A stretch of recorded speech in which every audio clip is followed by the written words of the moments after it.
Josh Allen had a sack, or 2.5 sacks, I should say, on this game. But just by rushing 4, they were able to get home and pressure C.J. Stroud, which made it harder for him to find guys downfield. And the coverage was excellent in the secondary. One, because you can't get swept by Houston in the NFL. But two, you gotta make sure that you win the AFC South, so that you do get a home game in Jacksonville, so that you don't have to go on the road. Oh my gosh. What a game. What a game, start to finish. So amazing. The Jacksonville Jaguars beat the hot Houston Texans 24-21. And did Trevor Lawrence have a game, or did Trevor Lawrence have a game? 23 of 38, 364 yards, gets us a touchdown, has the unfortunate interception, but he was on his game. He did let a couple fly. For sure. He had a pass to Evan Ingram in the back of the end zone that unfortunately he let sail on him. I hope you guys remember that one. He had a few mechanical errors with his ball placement, but overall he was on his money. And I'm getting sick and tired of these prima donnas that are saying, Trevor Lawrence, he's supposed to be the second coming, blah, blah, blah. Shut up. He's not perfect. Shut up. He is, and he has elite talent. At times, he doesn't play like it consistently the way we want. But boy, when he is on, he is on. One gripe that I have is that things were going so good. And I do know the edges for the Texans have a persistent pursuit and are very, very athletic. And they're good at containing. I still want Trevor Lawrence to use his legs a little bit more. I want him. I really, really want him. He does it. He does it behind the line of scrimmage. I love that he does that. I love that he's not standing in the pocket like a statue ready to get hit. But I want some forward. I want some past the line of scrimmage runs. There was a particular play. The running back was Dearness Johnson, and it was a zone-style read. But of course, Trevor Lawrence is not going to keep it. I don't know why, but that gave whoever was on the Texans enough gall to completely sink in on the running back and get a tackle for loss. When Trevor Lawrence could have pulled that sucker and got 5 to 6 to 7 or maybe even more yards.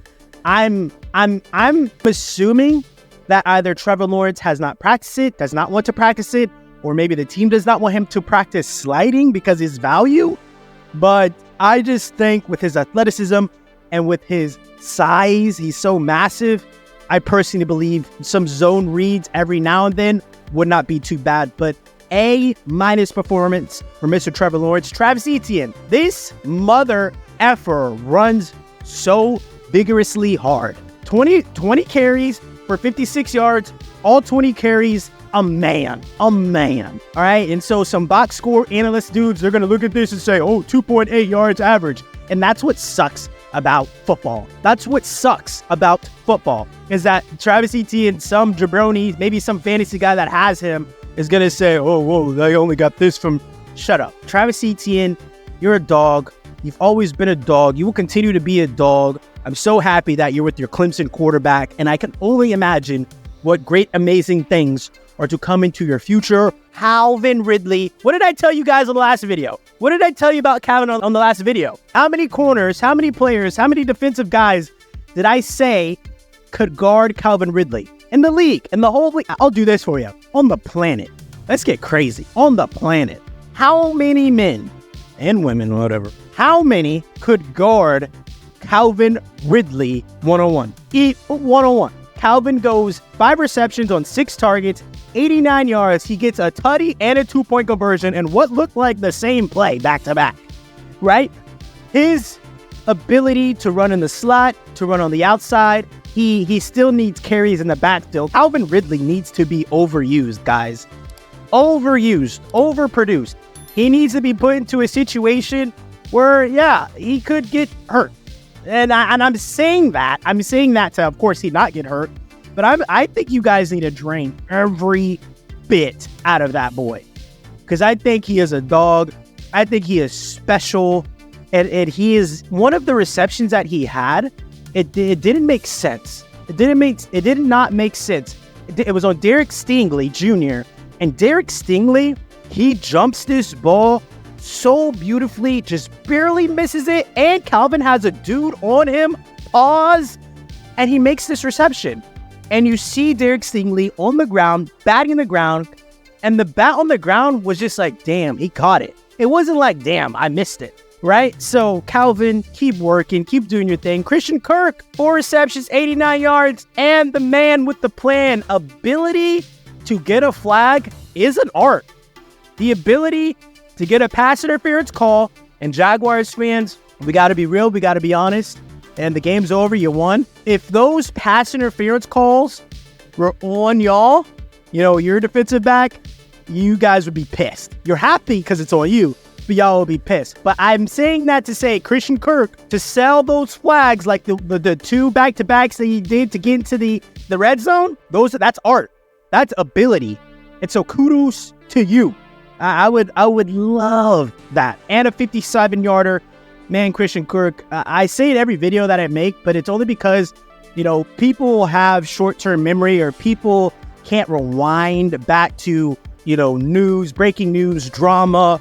You know, if the world had a Twitter that kept everybody accountable for the words that they had said, I have to continuously tell Christian Kirk, I'm sorry for bashing you for getting your massive contract of $18 million per year.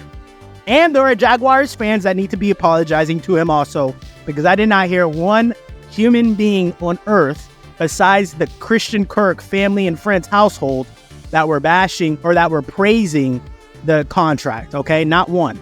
So, with that being said, Christian, you deserved every penny, brother.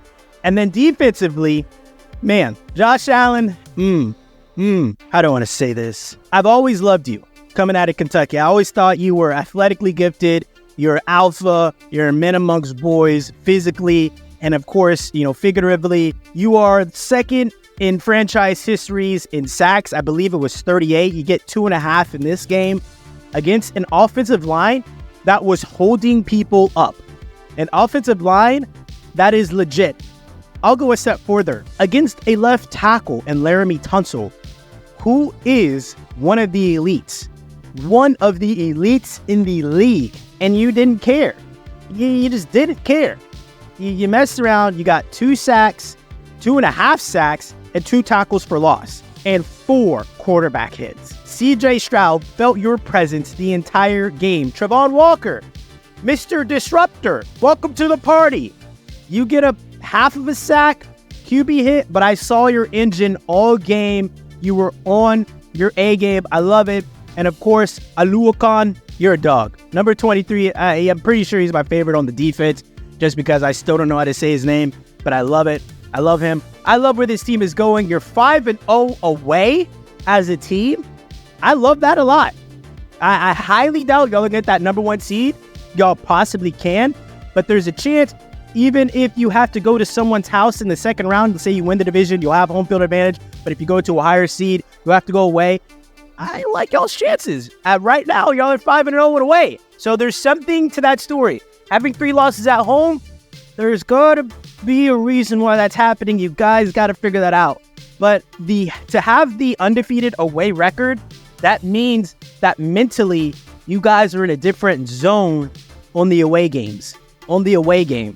So something has to be figured out for the home games, because you're going to be hosting someone week 1, right? You're going to be hosting a wild card team week 1 of the playoffs. So be prepared for that. I like where this team is going. Doug Pederson, freaking kudos to getting everybody on board. Like, comment, and subscribe.